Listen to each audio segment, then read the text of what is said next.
Hi mga kahatak, welcome ulit sa panibago kong video. Pangatlong video ko na to, kaya dapat marunong na ako mag-magic. Tulad nito. Ay, mali. Bakit may swing arm ng motor dito? Ay, hindi ito. Sorry, mali pala.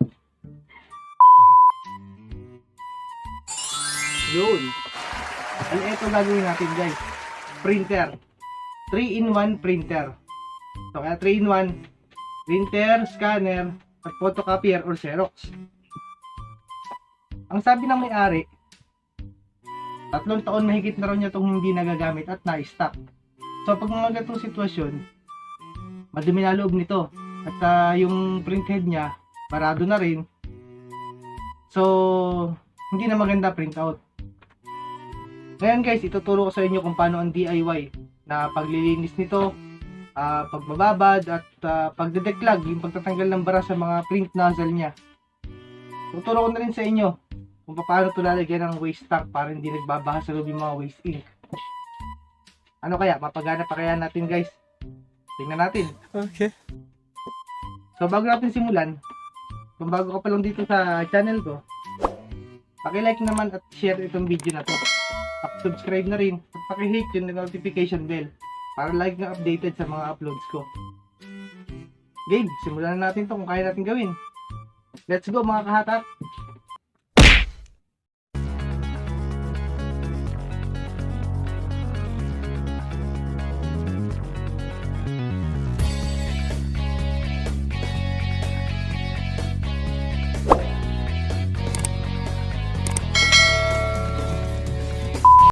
So guys, ganito lang magbabad niyan. Una, kailangan natin ng cleaning solution. Kailangan natin ng hose, Phillips screwdriver, at syringe. So, isa lang. Yung hose na to, nakukuha siya sa loob ng mga printer. Yung hose ng pump. So, bago natin buksan to, bago natin kalasin, babadin na muna natin siya.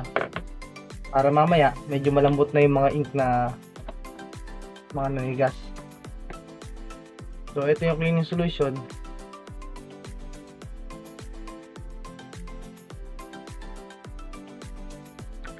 Ma-order nyo siya online. Kukunan tayo ng konti.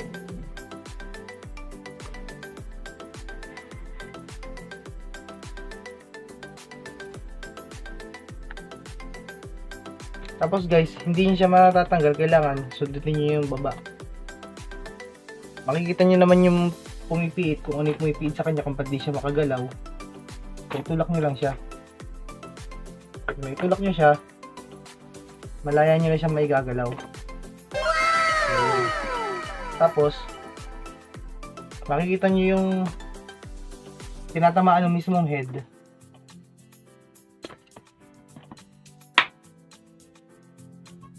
Kita niyo ba guys?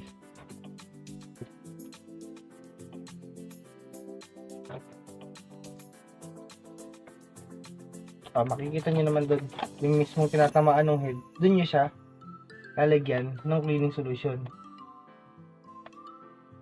Para siyang swimming pool na maliit na may foam sa mismong flooring. So punuin niyo siya hanggang sa umapaw. Mukhang swimming pool na apaw. Yan.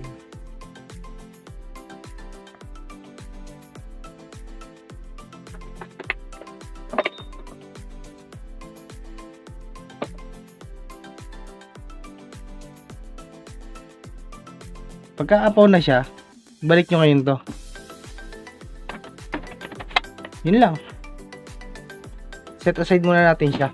Mas maganda yan kung magdamag. Kinabukasan mo na gagawin.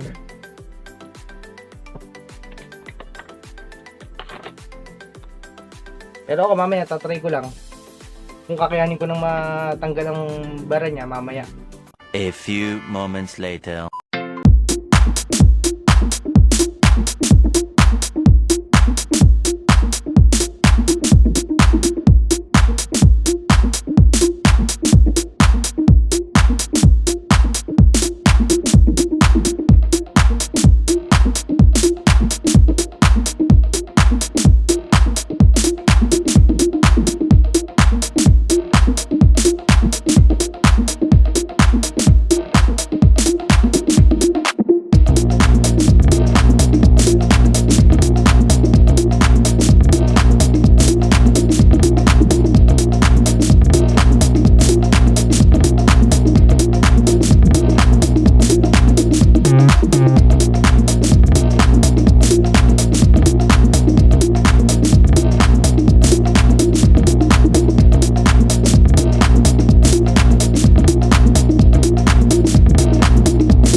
Ayan.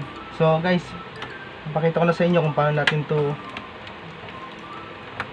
i-declog o aalisin ng barado. Tanggalin natin itong takip para makita nyo mabuti kung paano.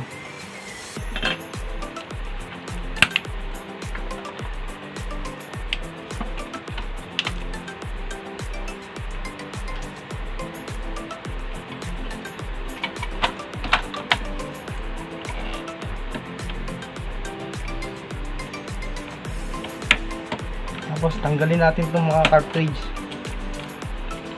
yung mga damper nya.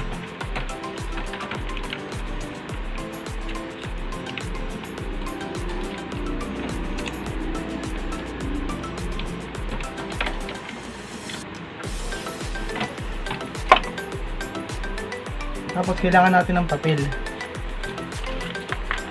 para magsisilbing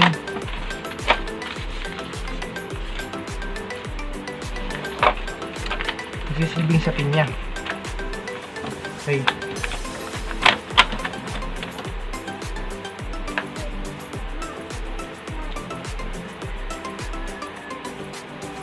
Yung solution ulit.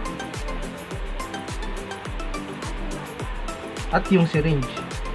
Pero at this time, ang gagamitin natin, mas maiksing hose na. Para masiksik yung ano niya, cleaning solution. Okay.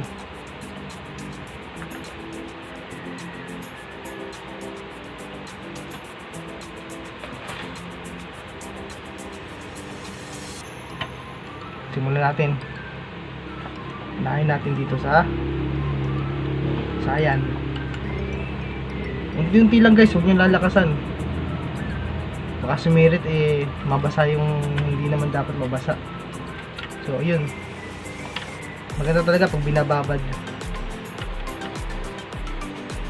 Ramdam na ramdam mo lumalambot na siyang itulak pag binababad. Ibig sabihin, natutunaw na niya yung mga nanigas na ink.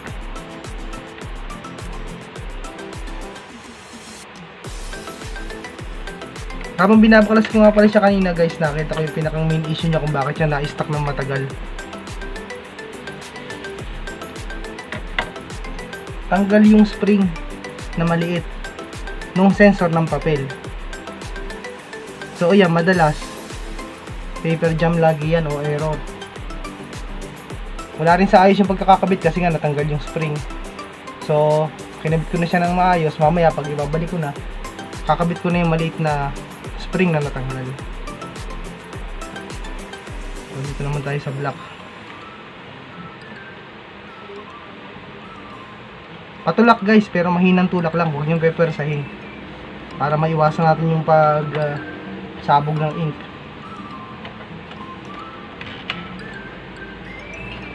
Tapos punasan natin yung mga nozzle niya.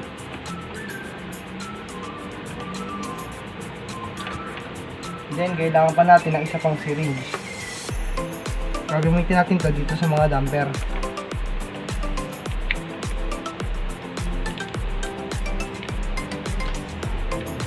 Sasaksyon lang natin siya guys. Hanggat maaari, huwag niyong pag-iwalay para hindi kayo malito. Kasi baka magkapalit-palit. Magkapalit-palit rin ang labas ng ink niyan. Para makargahan. Dahil pag ink charge natin mamaya, medyo marami-raming ink ang kakailanganin natin. Ink charge or head cleaning. Hindi natin basta pwedeng i-test print ka agad dyan dahil na-flash natin yung ink dito sa nozzle niya hanggang sa may head niya. So walang laman na ink ngayon yan. Cleaning solution ang laman yan. Ayun, kita nyo guys, oh, napupuno yung damper niya. Okay, balik na natin. Dito ang cyan, pangalawa magenta, sunod yellow and black. So balikin natin ang ganun.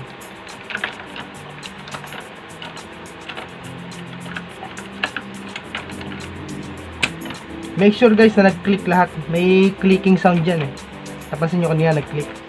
Kasi may lock lang yan na nakasabit dito. Ganun. Kapag pinisa mo siya, magkiklik siya. Make sure na lahat nakaklik na. And then balik natin to, itong mga hose. Kung paano natin inalis, syempre ganun din natin ibalik. Yan. And then ito.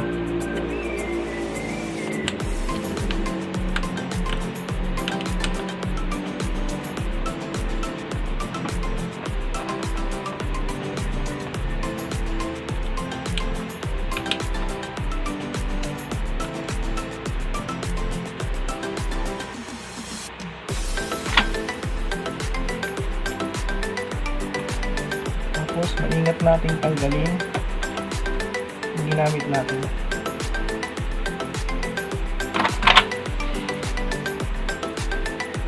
Ito nga pala guys, importante dito.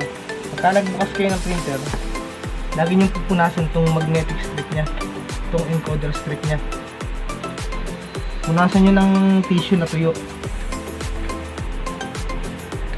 Kasi maselan din yan nakaka-cause pa yan ng error, yung mga simpleng alikabok.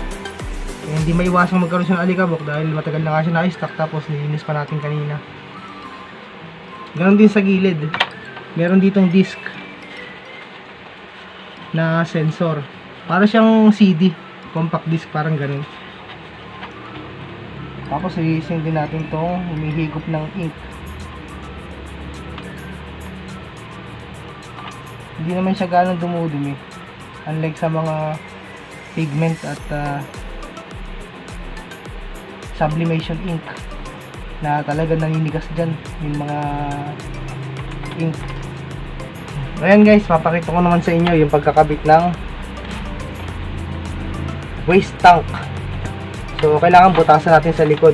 Makikita nyo naman guys, diba ito yung butas dyan sa lalabas. So ito babanda natin dito, pero hindi naman sobrang baba dahil meron siya nito. Doon natin bubutasan. Makikita nyo naman yan guys pagka kayo gagawa sa actual. Ayun binutasan ko na siya kanina. Kahit anong pambutas, basta plastic lang naman yan, madaling matanggal yan, madaling mabutas. Kasi yung pagka nag-ink flashing tayo o head cleaning, yung mga ink dito na pupunta sa pad. Meron siyang waste pad dito. Pero pag napuno yun, problema yun. Dahil maglilik ng ink, tatapon, kakalat. So yung hose na papunta doon, bunutin lang natin.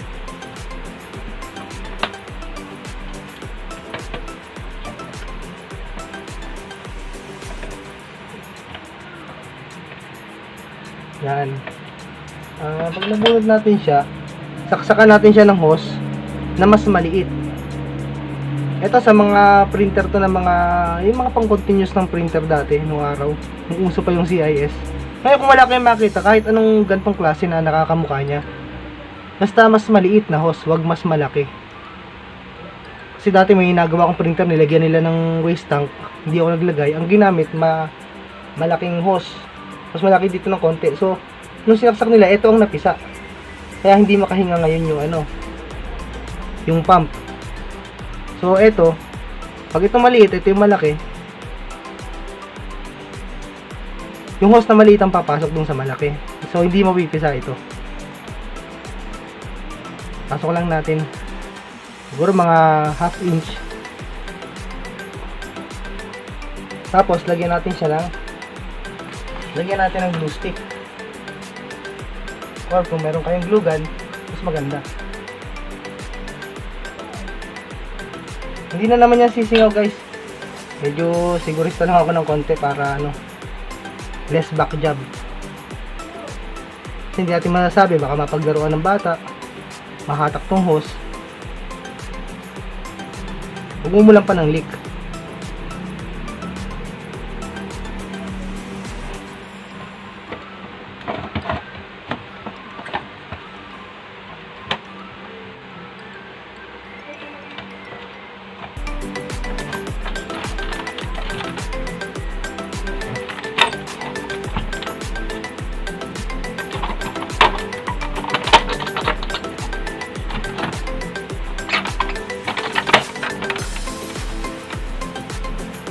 Tapos guys, ipasok nyo tapos hilahilahin nyo.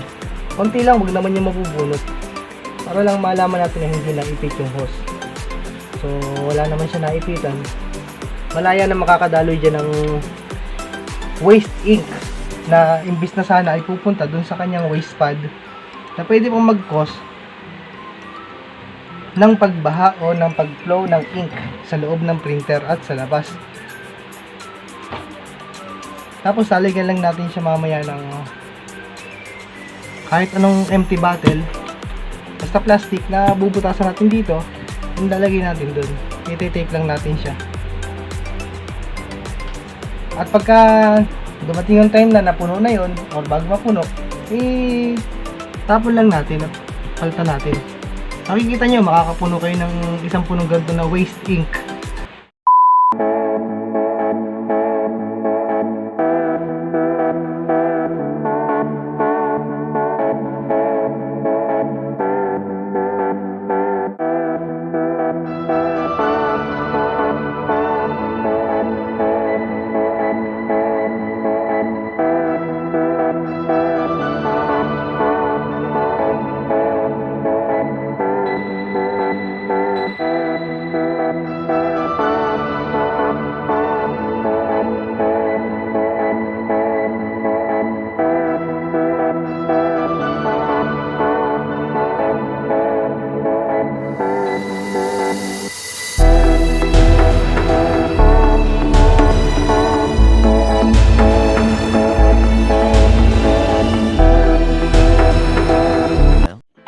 Ito guys, testingin na natin. Mag-print tayo. Nakapag-cleaning na ako kanina ilang beses. Bago pa napalabas yung talagang kulay niya. Ito, try natin. So, okay na ulit siya guys. Try naman natin sa scan.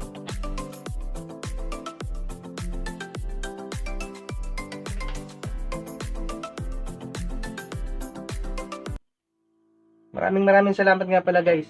Sana may natutunan kayo tungkol sa paggagawa ng printer. Bali ito, Epson L220. Halos pare-pareho lang din yan. L360, L300. Basta yung mga ganong kasabayan nitong modelo na to. Halos pare-pareho lang yan ang loob. L120 din ang loob niyan. Nagkaroon lang ng scanner. So kung may gagawin kayo o ito-troubleshoot na L120 o halimbawa gaya ng paglalagay ng waste tank, ganun din ang procedure nun. Nagkaiba lang sa pagbukas. Reminders nga pala, kung susubukan nyo magbukas ng ganito, iingatan nyo lagi dun sa may parte na yung flex cable nitong mismong scanner. Make sure talaga na tapat talaga siya. Huwag yung pipilitin or huwag kayo magmamadali pag pasok nun. Kasi lumiko lang na konti ang pasok nun, delikado na.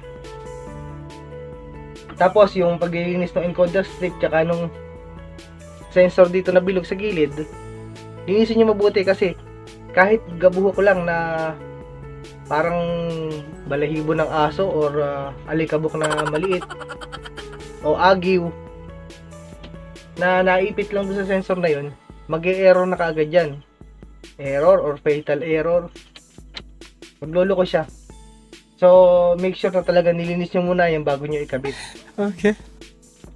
Maraming salamat guys. Huwag nyo nga palang kalimutang mag-like, share, and subscribe sa aking channel. So, ayun guys. Nasagot natin yung tanong kanina. Kung kaya pa ba natin buhayin o paganahin yung printer na matagal nang na-stock. So, meron pala siyang hidden issue kaya siya na-stock. Yun nga, tanggal yung spring ng sensor ng papel.